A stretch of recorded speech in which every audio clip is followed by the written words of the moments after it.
òdodo ni àwọn tó wà nílùú gan ẹ rí pé ibi tẹ́ wà yìí gbèrò ṣe ń jáde inú wọn ò dùn sí kan tó ṣẹlẹ̀ tẹ́lẹ̀ a dẹ̀ ti sọ rí pé ifá tá a dá fún wọn ifá ògbè fòǹfò lòun ni nǹkan ti padà sọ́wọ́ oníkan bẹ́jọ́ ìṣe máa rí dé supreme nìyẹn so mo bá àwọn ará Ọ̀ṣun mo kí wọn kú oríire wípé Oyètọ́lá sì ń padà bọ̀ torí gómìnà tí wọ́n dìbò fún nìyẹn.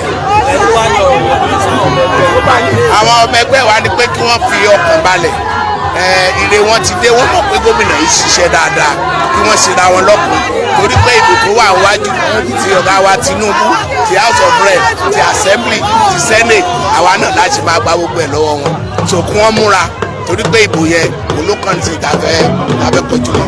kí wọ́n lè sọ fún iléeṣẹ́ a dúpẹ́ ní ọwọ́ wọn nítorí pé wọ́n dúró síbi òótọ́ ẹjọ́ wa kò rújú rárá àwọn gan mọ̀ láti bẹ̀rẹ̀ pé ẹjọ́ yìí bó ṣe máa lọ nì inú wa dùn sí a sì nídájú pé tí wọ́n bá lọ sí appeal ní Àkúrẹ́ nǹkan tó ṣẹlẹ̀ ń bí òun náà ló yìí máa ṣẹlẹ̀ bẹ́ẹ̀ ọmọ bàbá Adeleke láti kó pẹ̀lú I must commend the legal team led by Lateef Fagbemi SAN, Akinwumi SAN, Lórí Adélékè and a lot of other lawyers for diligent job they've done. And I thank the tribunal for painstakingly looking at our petition and ensure justice is done. I believe this will give our members of the party the needed energy to prepare for the presidential election that is coming up on the 25th of February and other elections, so that at the end of the day we'll be able to win the election for all our candidates. I'm very happy and I thank the members of the press for your support throughout the period of the election tribunal. I must commend the security agencies too for ensuring peaceful and conducive atmosphere for the judges to do their job. I just thank God. It came as a surprise, but I believe given the trend of activities over the period, I'm convinced beyond reasonable doubt I actually won that election. Thank you.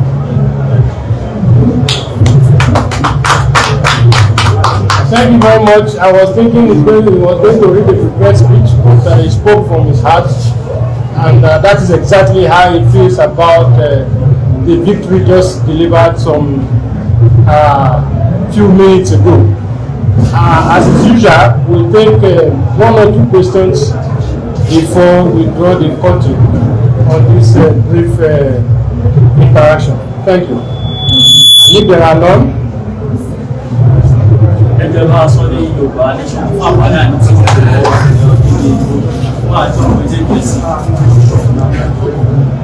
àkọ́kọ́ náà kí adúpọ́lọ́ Ọlọ́run fún ọjọ́ ìní ìdájọ́ ìní ó ṣe pàtàkì fún gbogbo wa.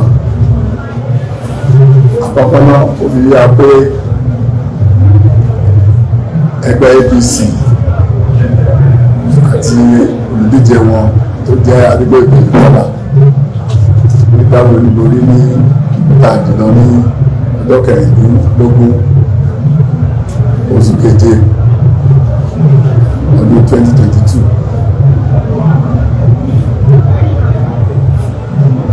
Ó dẹ̀ jẹ́ kí dúpẹ́ lọ́wọ́ àwọn tí ó ti wà àwọn ọmọ ẹgbẹ́ ọmọ ìpínlẹ̀ Ọ̀ṣun gbogbo àti a gbìyànjú láti lẹ́gbọ́n mọ̀ pé àwọn aláwọlé mo kí wọn mo yìn wọn. Mo dúpẹ́ lọ́wọ́ àwọn tí ó jẹ́ adájọ́ wọn ṣòótọ́ pẹ̀lú tó ṣẹlẹ̀ nígbà tí a dìbò. Mo dúpẹ́ lọ́wọ́ àwọn tí ó jẹ́ àwọn tó jẹ́ àwọn adájọ́ wa àti àwọn lọ́yà wa náà pẹ̀lú akitiyan wọn tó fi jẹ́ kí ajẹ́wọ́ olúborí nínú ìdíje tí a ṣe lọ. mo rọ àwọn èèyàn wa pé kí wọ́n máa ṣe jàgídíjà kankan. Wọ́n gbà pé ètò Ọlọ́run ní tó ṣẹlẹ̀. Ọlọ́run kì í ṣèlérí kó má mú ṣẹ. Ìlérí Ọlọ́run ló ṣẹlẹ̀. Mo rọ̀ wá pé ká máa lọ pẹ̀lú ìdùnnú, ká má ṣe jàgídíjà gan. Bí wọ́n bá tọ́ wa ń jà, ká má bá ẹnì kankan jà.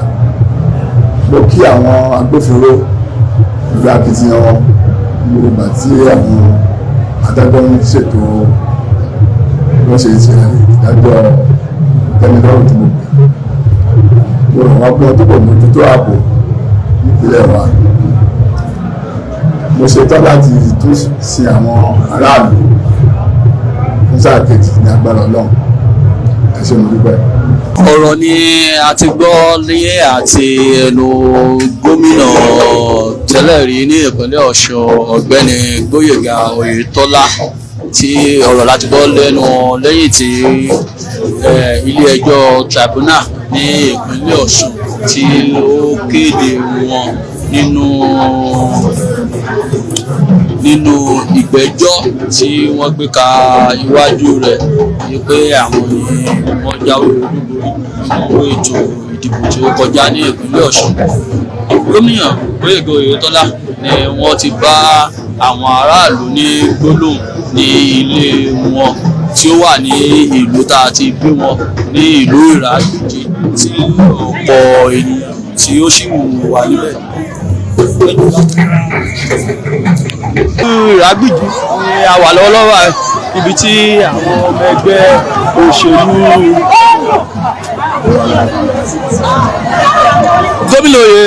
gómìnà tẹ́lẹ̀ ní ìlú Ọ̀ṣun ní ìpínlẹ̀ Ọ̀ṣun Gbóyèga Oyètọ́lá ni ẹ̀ ń wò lórí mọ́tò tí wọ́n ṣe àjọyọ̀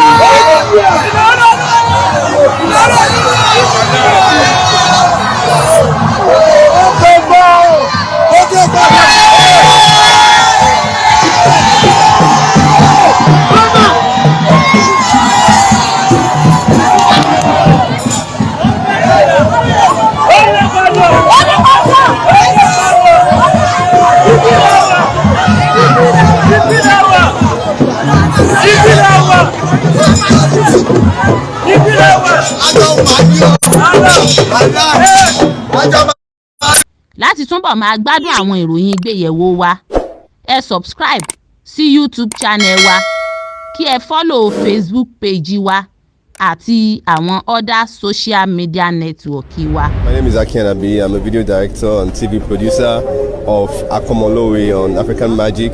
Keep watching DriveTv. olólùfẹ́ DriveTv àti gbogbo ẹ̀yin tí Fẹ́mi Sola ẹ máa wo DriveTv. Keep watching DriveTv. My name is Wole Agba. Taking this time out to tell you all that you keep watching DriveTv. What drive ẹ̀wọ̀ ní ògo ẹ̀, what drive ẹ̀wọ̀ fulfilment, what drive ẹ̀wọ̀ bí tó bá lọ, ó ní iṣẹ́ rìn, ibi ni kò máa wò DriveTv. Thank you. Chloe. DriveTv, driving you around the world.